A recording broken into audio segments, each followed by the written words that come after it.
Have you ever heard screams in the mist? Imagine driving alone at night along a deserted road and feeling something, or someone, watching you. That was my experience on the infamous B3212 on Dartmoor. Would you have the courage to keep driving? Before you start, subscribe to the channel so you don't miss stories like this, and leave a comment. Do you believe in the supernatural? Let's go.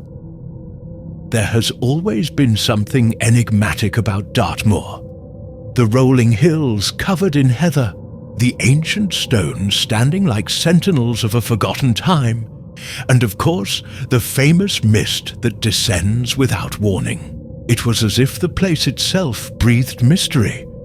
But that night, the air seemed heavier, as if Dartmoor itself was holding its breath.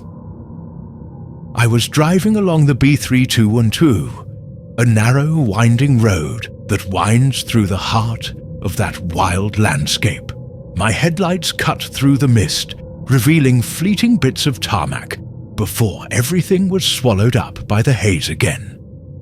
It was late, perhaps close to midnight, and the silence was absolute, except for the rhythmic sound of tires against the road. The stories about the B322 are old, almost as old as Dartmoor itself. Lonely travellers are said to hear distant screams in the mist, and some swear they've seen indistinct figures by the side of the road. I didn't believe these things, or so I told myself. After all, a road is just a road, right? But there was something strange about that night. The mist seemed alive, moving in a way I'd never seen before. It wasn't just the wind, it was as if it had a will of its own, wrapping itself around the car, drowning out every sound.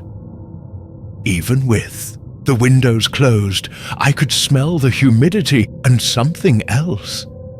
Something metallic, almost like blood. And then I heard it. A sound that froze my blood. A scream, distant but charged with a desperation so deep that it seemed to pierce the soul. I stopped the car on instinct, my eyes fixed on the rearview mirror. All I saw was the mist, thick and impenetrable, like a curtain hiding something terrible. I swallowed and forced myself to keep driving. It was just the wind, I thought. The wind, or perhaps my imagination playing tricks on me. But deep down, I knew something was wrong. Something on that road didn't want me to go any further. The next bend seemed endless. The road stretched like a rubber band, each meter seeming to last for hours.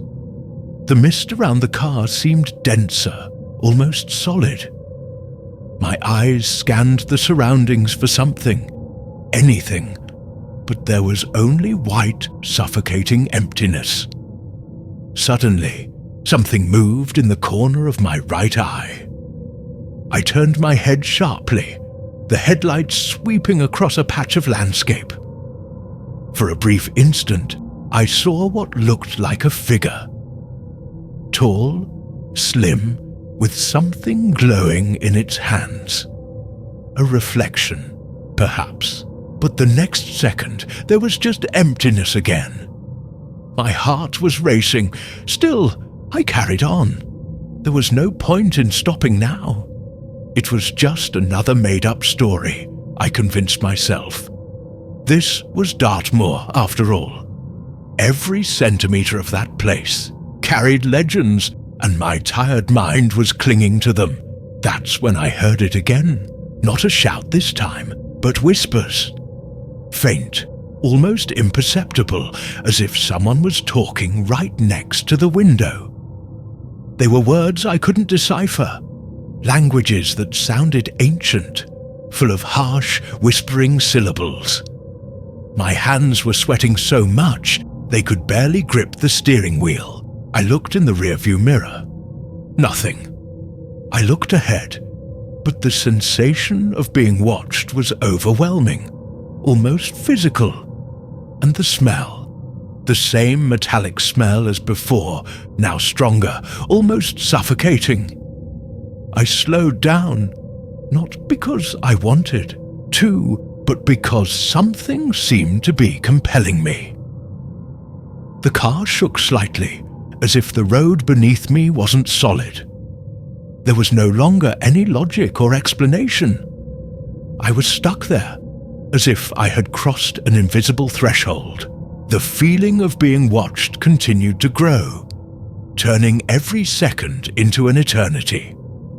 My once rational mind began to give in to the primal terror that only places like Dartmoor can evoke. Then, like thunder tearing through the sky on a silent day, a distinct sound pierced the veil of mist. Footsteps, slowly rhythmic, as if something was walking straight towards me, but invisible. My body froze. Every muscle, every nerve, frozen. The footsteps seemed to be coming from the road, perhaps from some hidden spot between the rocks or the trees that appeared pale in the darkness. Part of me wanted to believe it was just an animal. Foxes weren't rare out there, after all. But there was a weight to those footsteps, something that made the ground vibrate almost imperceptibly, as if they were carrying centuries of buried stories. It was then that I saw it again. Not a figure, but a light, wavering and pale, flickering in the distance, like a lighthouse lost in a sea of mist. Against all logic, I felt I had to follow it. The car seemed to move on its own, guided by a force I could neither understand nor resist. With every meter, the metallic smell intensified, now mixed with something sweeter, more putrid, like dead flowers left out in the open. In the distance, I glimpsed the outline of a structure. It was a small stone house, almost hidden by the mist, with broken windows and doors ripped off. Something about it seemed deeply wrong, as if time had abandoned the place long ago. A voice so low that it seemed to come from inside my own head whispered something. "Don't come in." I should have listened. Inside the house, the darkness seemed to have weight. Every step creaked on the rotting wooden floor. My eyes took eternal seconds to adjust, but I soon spotted something in the center. An altar, or something that resembled one. Objects that were impossible to identify lay there, covered in a thin layer of dust and dark stains. Next to it, an old mirror reflected something that shouldn't be there. Me. But the reflection was smiling.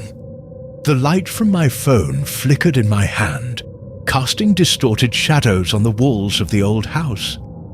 Suddenly, a low, guttural sound filled the space. It wasn't human.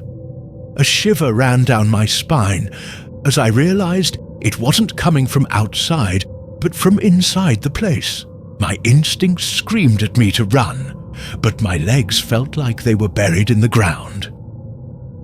I took a deep breath, trying to gather my courage.